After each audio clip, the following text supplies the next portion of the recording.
Ryan Poles adds to the linebacker room as he just signed Nicholas Morrow to the Chicago Bears. What's going on, guys? I'm back with another Chicago Bears free agency update video. If you guys want more of these, definitely be sure to subscribe to my channel. I'll be coming out with videos reacting to every single Bears free agency move. And tonight, the Bears have signed a linebacker, okay, Nicholas Morrow from the Las Vegas Raiders. So the terms of the deal are not specified yet, but I'm assuming it's probably going to be a cheap 1-year deal, okay? So I keep a lookout for what the deal actually is, but I don't think it can be more than like 2-3 million at the very most, right? Because he's not really a known commodity in the NFL, but Raiders fans were pretty upset to see him go. I saw the comments of some of the tweets where they were announcing the news, and some Raiders fans were, hoping that they could have brought him back. So clearly that's a good thing to see Raiders fans, somewhat appreciate him, even though he wasn't like a star level player there in Oakland or Las Vegas, I mean. And, pretty much what this is, guys, is that it's Ryan Poles banking on developing a very athletic linebacker. The Chicago Bears need linebackers, guys. We pretty much only have Roquan Smith on the roster right now. Like, everybody else is, their status on the Bears is up in the air. Danny Trevathan is most likely going to be released sometime soon. Alec Ogletree, his contract is up. I don't know if we're going to re-sign him.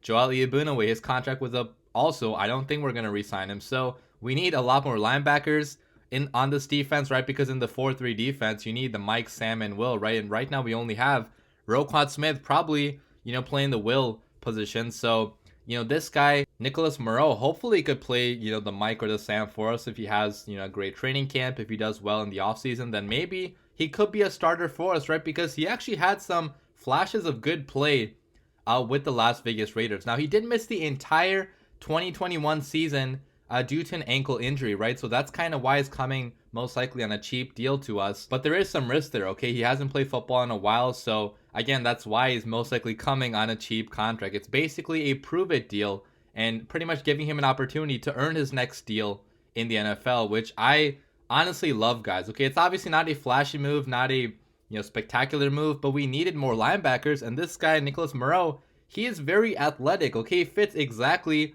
into the mold of what Matt Eberflus wants on this defense. Fast, athletic players. Morrow ran a 4.52 40-yard dash when he was coming out of college from Greenville, right? And to compare, guys, Roquan Smith ran a 4.51 40-yard dash, and Roquan Smith is considered one of the fastest linebackers in the NFL. So now you're adding another guy that is extremely, extremely fast. Okay, a freak of nature. And if you look at his size, he has decent size on him too, right? He's 6 foot flat, weighs 225 pounds, and can pretty much go sideline to sideline, right? And that's what you need in today's NFL. You need your linebackers to be able to cover. And, this guy, if he's developed into what Eberflus wants him to be, he could be a great linebacker for us, right next to Roquan and whoever else plays, the other position in the 4-3 defense. Now, I'll bring up his stats right now with the Raiders. He signed there in 2017 as an undrafted free agent, played basically 4 years there, was brought back for a fifth, but like I mentioned, he suffered the ankle injury, which was pretty much season ending for him. So if you look at his total stats, he has 254 combined tackles,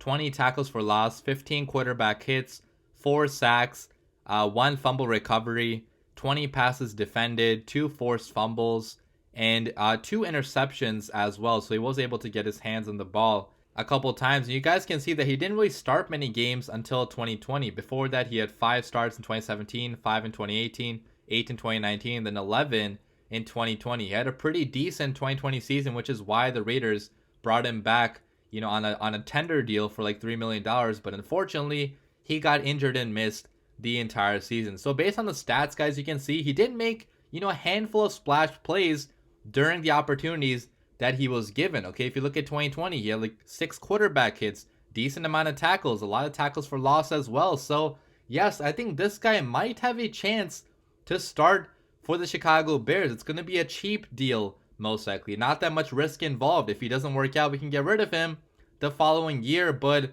I kind of like this, mindset from Ryan Poles, right? Like, we don't have a crazy amount of money to spend on like a top linebacker. So getting cheap, plug and play guys like this that if they get developed properly, they could turn into something. I think that's a good signing for the Chicago Bears. So let me know what you guys think about the signing down below in the comments. But as always, bear down.